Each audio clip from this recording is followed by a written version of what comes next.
नर्मदा नदीच्या दोन्ही तीरांवर वसलेली गावे आणि तिथले रहिवासी परिक्रमावासियांची सेवा एखाद्या घरच्या सदस्याप्रमाणे करतात.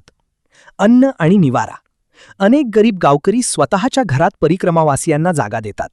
स्वतःकडे कमी असूनही ते पदयात्रींना सदाव्रत, शिधा किंवा जेवण दिल्याशिवाय पुढे जाऊ देत नाहीत. आदरभाव.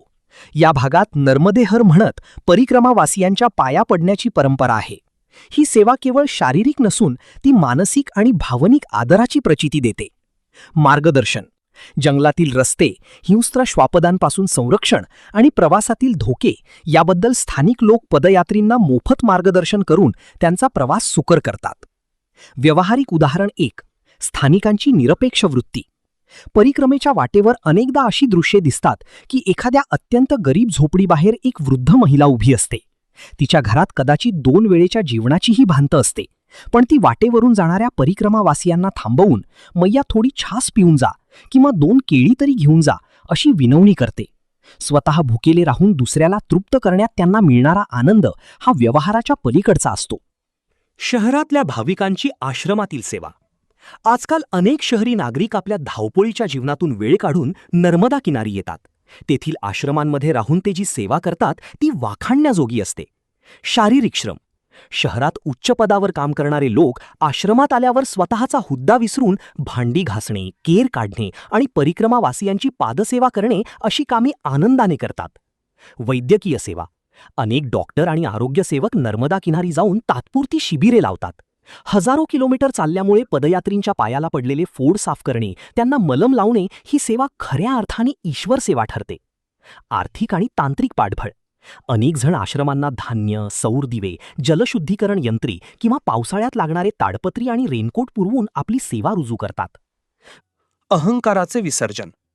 मुंबई पुण्यासारख्या मोठ्या शहरांमध्ये लाखो रुपयांचे पॅकेज घेणारे कॉर्पोरेट मॅनेजर्स किंवा मोठे व्यावसायिक जेव्हा सुट्टी काढून नर्मदा काठावरील आश्रमात येतात तेव्हा सर्व सुखसोयी बाजूला ठेवतात. जे लोक शहरात स्वतःच्या गाडीचा दरवाजाही स्वतः उघडत नाहीत ते इथे परिक्रमावासियांचे खरकटी भांडी घासताना किंवा त्यांचे पाय गरम पाण्याने धुताना दिसतात. हा व्यवहार त्यांना कॉर्पोरेट जगतातील टार्गेट्स आणि स्ट्रेसमधून मुक्त करून मानसिक शांतता देतो.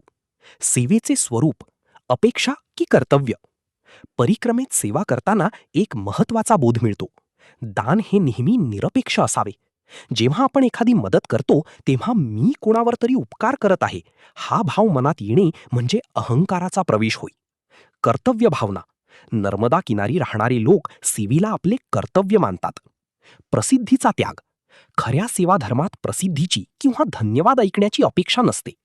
कर्णाने जसे सोन्याचे डोंगर दान केले आणि तो मागे वळूनही न पाहता निघून गेला, तशीच वृत्ती नर्मदा सेवा करताना असणे गरजेचे आहे. व्यावहारिक उदाहरण. गुप्तदान आणि कृतज्ञतामुक्त भाव. अनेक सेवाभावी संस्था किंवा वैयक्तिक लोक परिक्रमा मार्गावरील दुर्गम भागात जिथे पाण्याची तीव्र टंचाई असते तिथे रात्रीतून पाण्याचे टँकर किंवा छुप्या पद्धतीने अन्नधान्याची पाकिटे ठेवून जातात. त्यावर त्यांचे नाव, फोटो किंवा संस्थेचा कोणताही बोर्ड नसतो. सकाळी उठल्यावर परिक्रमावासियांना ती सोय उपलब्ध होते, पण ती कोणी केली हे कधीच कळत नाही. केले म्या नव्हे, करविले मातेने हाच यामागचा शुद्ध व्यावहारिक आणि आध्यात्मिक दृष्टिकोन असतो. पर्यावरण आणि नदी सेवा. नर्मदा परिक्रमेत केवळ माणसांचीच नाही तर नदीची सेवा करणेही तितकेच महत्त्वाचे आहे. प्लास्टिक मुक्ती. नदीकाठचा कचरा साफ करणे आणि प्लास्टिकचा वापर टाळणे ही आजच्या काळातील सर्वात मोठी नदी सेवा आहे. प्रबोधन. परिक्रमावासी आणि स्थानिक दोघांनाही स्वच्छतेचे महत्त्व पटवून देणे हे देखील पुण्याचेच काम आहे. निष्कर्ष. थोडक्यात सांगायचे तर नर्मदा परिक्रमा हा सेवेचा एक अखंड यज्ञ आहे.